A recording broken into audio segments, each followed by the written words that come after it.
Hi guys, and welcome back to another DrAce video, and today we're going to be playing Ride 4, and we have another challenge on our hands here today. So we are going to let the AI go, and we will give them a 15-second head start here in Portimao on board the Honda CB1300RM. So a couple more seconds to go, and then we'll thrash it to see if we can chase them down. So Fausto Guversoni is in the lead right now as we get a terrible start across the line there with a bit of a wheel. We've given them practically a 16.5 second advantage. So there you go, they got an additional second and a few extra tenths. So this Honda is pretty good, and I've been using it quite a bit recently, actually, just on my own. I like this bike. I would love to use it a little bit more often.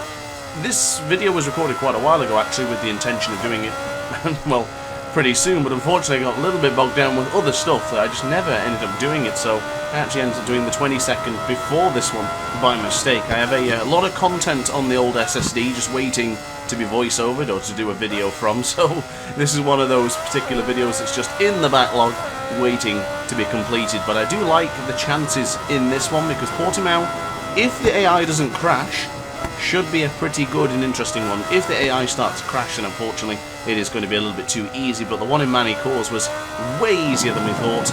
Recommendations for doing a whole lap down, and then of course my big mouth mentioned potentially doing a lap down at the Nordschleife, and Sick of Tech, I think your name is, my apologies if I got that wrong, he did suggest that I do have to now do that because I mentioned going a lap down in the Nordschleife. And the only thing that concerns me with being a lap down in the Nordschleife is just how bloody long it's going to take, and how will I know how long it will take. So in the sense of, do I do 10 laps, do I do 12 laps, I don't really know. I mean, how many do I have to do?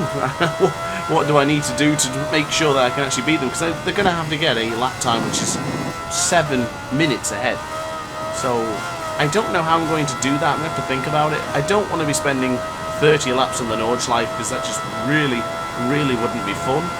But I'll have a go and see what I can sort of do. But at 7 minutes behind, I would have to expect the AI to crash out a lot on that one. Maybe for a live stream, I'm not entirely sure, but something would have to be done for that because that is going to be a little bit too difficult, and not in the sense of difficulty, but just more strenuous and potentially boring. That's the part that I worry about the most. But anyway, going into the left-hand side for turn 4, a little bit out of shape as we bring on the acceleration on board the Honda.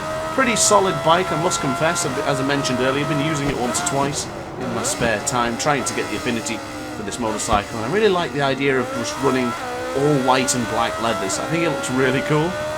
It's so different. And of course my old rider sticker is on this particular bike right now, or at least the leathers I'm wearing, and there's absolute carnage ahead of us. There's at least 4 riders down, Flavio Gomez behind, and almost a rider collapsing into the side of me there. I think it was Michaela, I don't know how to pronounce that surname, my apologies. But now onto the left hand side we have the Brazilian and the German to get around, and we go around the outside of both of them going into the Craig Jones. So that was beautifully done, but now taking it nice and tight for the Portimao corner, a little bit too tight, and also really pushing the front end here, trying to absolutely smash it to see how quickly we can get there. Usually I don't brake this aggressively, and this aggressive in general. I'm quite relaxed and calm on the brakes, so the brakes never really go, or the tyres at least, never really go that scalding red unless I'm really pushing it in a track such as Portimao where the temperature is high. And of course the super soft tyres that we're running right now, they're both soft front and soft rear, because I thought that we would need the soft to chase them down, but now it's approaching 9 seconds advantage. This one is not as easy as the Manicours one, so I thought the soft tyres would give us that little bit of assistance. But across the line we will go. Our fastest lap of a 1:46.695 as we now go very firm on the brakes, using a little bit of rear brake as well, just to keep the rear from skipping upwards. And now onto the right hand side for turn 2, bring on the brakes with a very difficult turn 3. I'm getting very out of shape. You can see how hard we are pushing on the brakes. This is not my usual riding style. I'm not usually this aggressive, but we're going to have to be because the gap is 8 seconds to Tonino Vieira. I tried to pronounce that name as we now go round the outside of Pedro Amadeus. So rock me, Amadeus, because we are going up into the Tour VIP into 6th position with Isabel de Coca ahead of us, and we just chuck her out around the outside there, and we went up on the inside and pushed her wide. Sarah Guest has gone down, and goodness me, I thought she was going to reappear on the circuit right in front of me there, but that was too close for comfort. So Jade Cooper into second place. We had a good battle with her in Laguna Seca when I was using the ZX6R in the helmet cam, of course. I'm trying to get around the outside of the lady on board the Katana, but we now go into the right hand of Portimao, and the gap, 6.5 seconds to Tonino. Could this be too much? Are we not going to get the job done? Questions without answers so far. So let's see what we can produce going into this final, or at least penultimate lap, but the final part of the third lap. Let's see what we can produce. 6 seconds. It'll probably be a little bit less as we bring on the acceleration and get into the gallop, but we'll try it now going into the tighter line. A little bit of front brake just to slow the front end of the motorcycle down, and then chuck it in to the right hand side nice and carefully. So bringing on the acceleration, charging down the back straight, getting across the line any moment now will give us a good indication of how big is the gap. It's 5.6. Now our fastest lap of 1:46.158 as we break into the Primera corner. A little bit too close to the apex and then a little bit wide. Do we know? I expected some penalty time, but it never arisen, so I'm happy with that so far. But into Lagos, the gap is 5 seconds. We need to be taking at least 2.6 seconds per lap away from the Portuguese person ahead of us. So, ooh, this is going to be rather tough actually, but I'm ready for the challenge. I can see them in the distance, and when you can see them and they're getting closer and closer, you know that you are getting that bit of confidence and that bit of extra speed, just what you need to try and chase them down. So going into the right-hander now, and I can't believe it. She's gone down, he's gone down, whatever that name is, they've gone down on board the Kawasaki. What a waste. This was brewing up for something special, and there you go, we're already right on the rear of the Portuguese person, but around the outside for the Craig Jones corner. We'll then tuck it into the right hand side, bring on the brakes, a little bit too close there, DrAce, and we now go into Portimao with the lead, but only suffering 0.5 of a second after getting into a small ding-dong of a battle with Vieira. As we now break into the left hand side for turn 12, the front tyre is still scalding, and I think the soft option front was definitely a mistake. It doesn't really work well with my braking style. That's why you'll probably tend to find that I'm always using a hard front or even a medium front. It's very rarely a soft front, depending on the circumstances. Maybe I'll use it, but it's not often.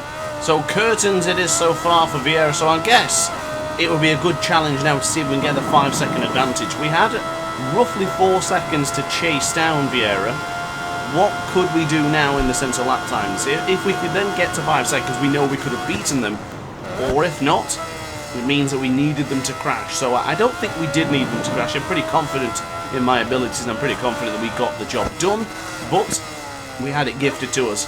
And it's never good having something gifted to you. You want to earn it yourself and do the hard shit. But never mind, we will go into the left-hand side for turn 4 for the very final time of asking.